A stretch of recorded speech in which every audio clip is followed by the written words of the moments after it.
So good morning. It's a pleasure to be with you, at least virtually, if not physically, this morning at the third Autodesk University being held in Mumbai in India. I would like to begin by apologizing for not physically being present with you, but it is some very unforeseen circumstances that has actually enabled me to do two things. And incidentally, this is a very good lead-in to the topic that we are discussing this morning, which is the learner in the 21st century. Because the very technology that I'm using to address you is going to impact the way we learn, the way we teach, the way we interact, and the way the whole ecosystem actually goes forward in the 21st century across students, across academia, across industry.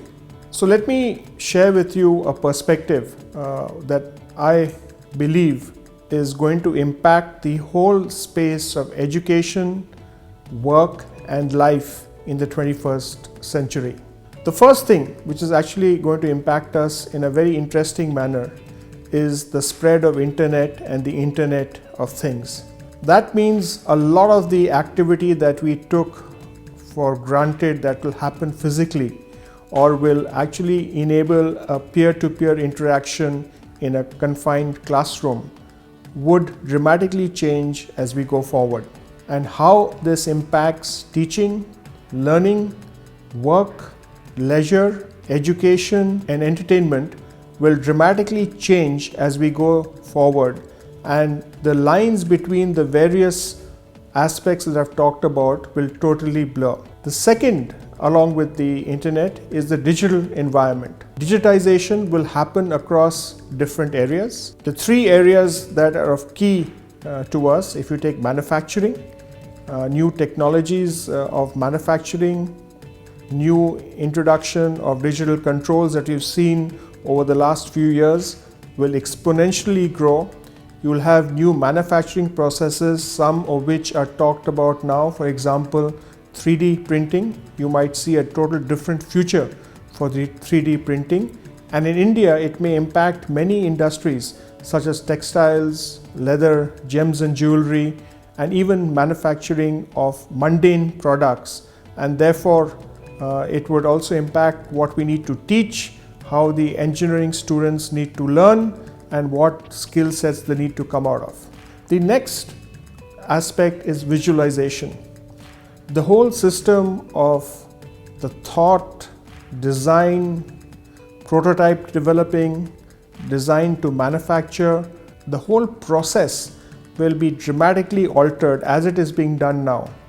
And what will happen in the future is the impact and the change brought in this process due to the advances in visualization will exponentially increase the type of digitization, the type of skills that are required here, and exponentially decrease the time available for young students and learners in the future to learn these skills. If you look at the three things that I've talked about, whether it is internet, the digital environment, or virtualization, you will also see new technology being introduced.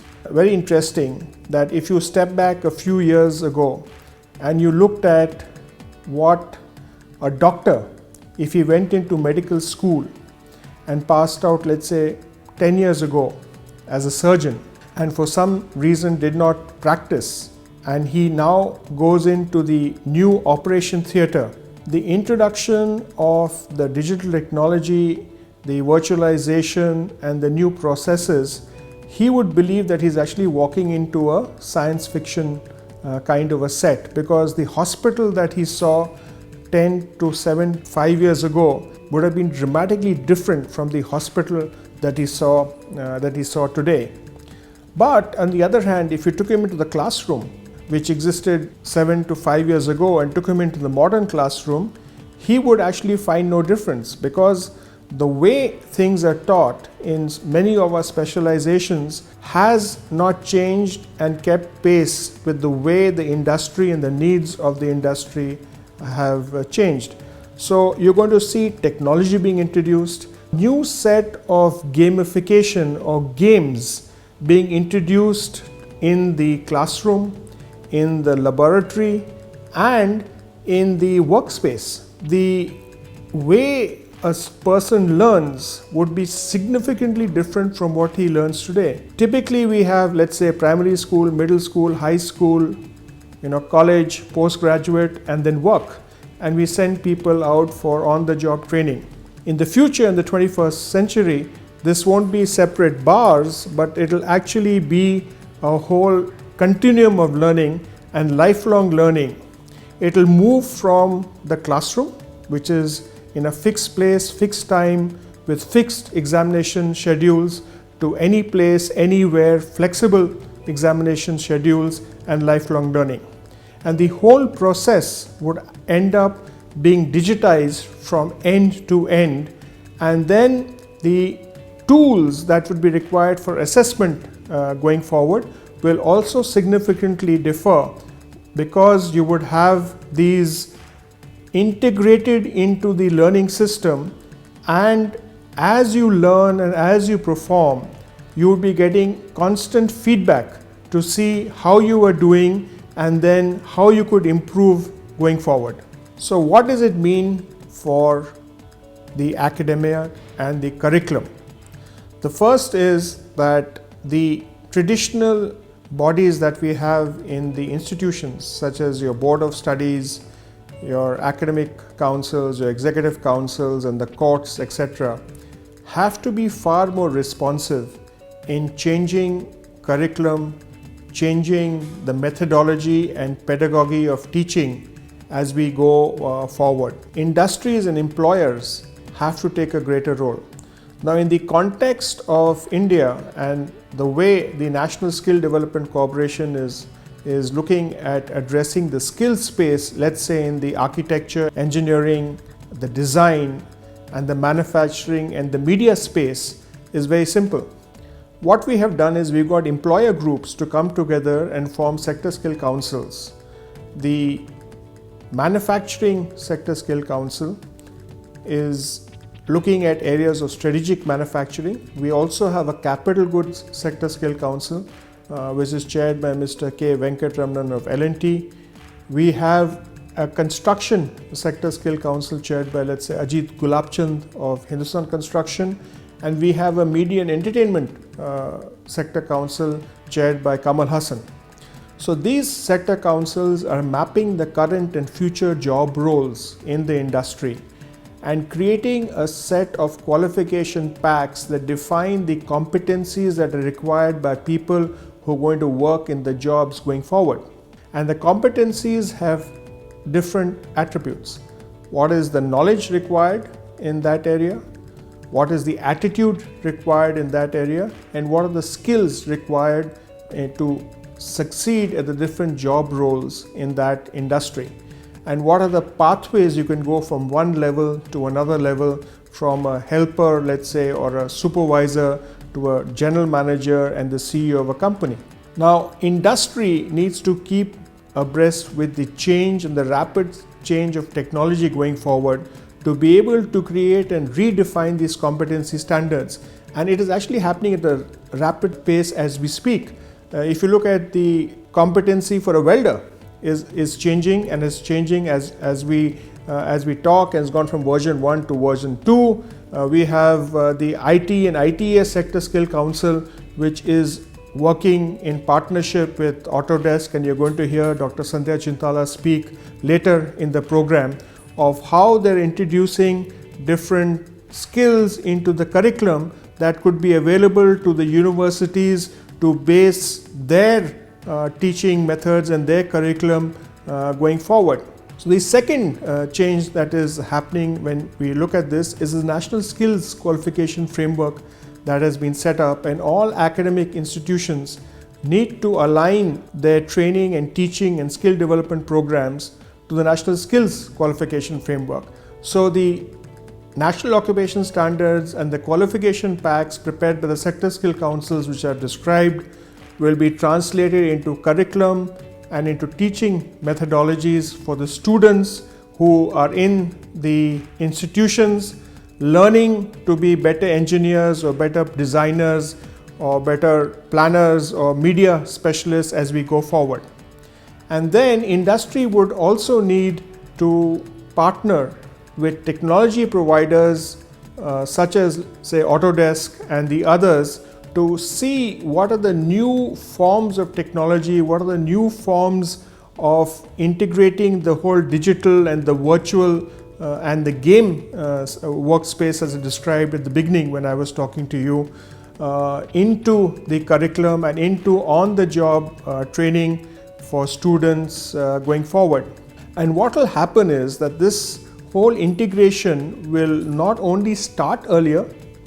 In fact, in the next few years, you might actually see 3D printing technology being introduced for training in the schools, if not next year, the year after, because that is the rapid pace of introduction of this technology coming in.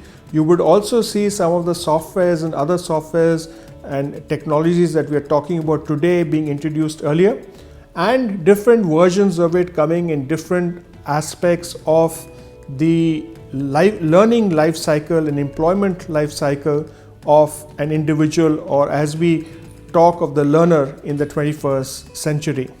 What is also going to happen very clearly is not all of it is going to be delivered either in the workspace or in the classroom. A lot of it is going to be available online for a learning program for students to learn anywhere as we go forward. And interestingly, the change of technology will also determine how this is delivered to the student. So let me use a very simple acronym to describe how I feel or what I think about it going forward. So most of us are familiar with the acronym DTH. So we think that DTH is direct to home.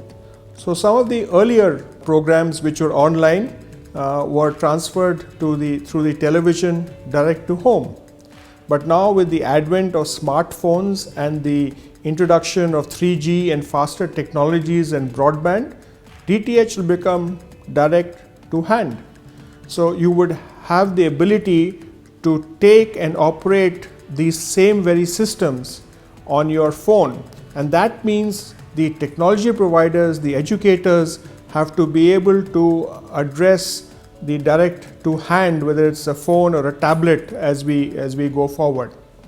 Eventually, when you see a lot of things happening in the market space, you are seeing direct to head, where you are having visual glasses, or one very way to describe it to you but not very accurately is the, let's say, Google Glass, or a technology that enables the phone to transform into a visualization experience when you wear it. And this will also extend to gaming and haptics as we see it going forward. And as this technology progresses, the way the learner learns would be significantly different. So I hope in the last few minutes that I've been with you, I've taken you through how I believe that the digitization, the internet, the visualization, the new technology, lifelong learning, and gaming are going to change the way we deliver education, and we interact with the engineering students of tomorrow, with the design students of tomorrow, and the media students of tomorrow. What it means for academics and education institutions, what it means for industry. And finally, I want to leave just one thought in the next 30 seconds, is that the whole evolution of assessment and certification will also become digital, will also be available offline to both the teachers and the evaluators and industry and the individual to see how they have learned, how they have progressed, and how they're actually using the technologies that were taught to them on the shop floor of tomorrow. So I hope I've been able to actually address some of the challenges and give you an idea of what the future would look like. I'm not a crystal ball grazer. I'm just working in the skills space, and I want to leave you with the thought that the National Skills Development Corporation, through the sector skill councils, through developing the national qualification packs, introducing this in the school and college curriculum, is helping industry and leaders like Autodesk take the technology of today introduce it in the classroom of today for the students of the 21st century.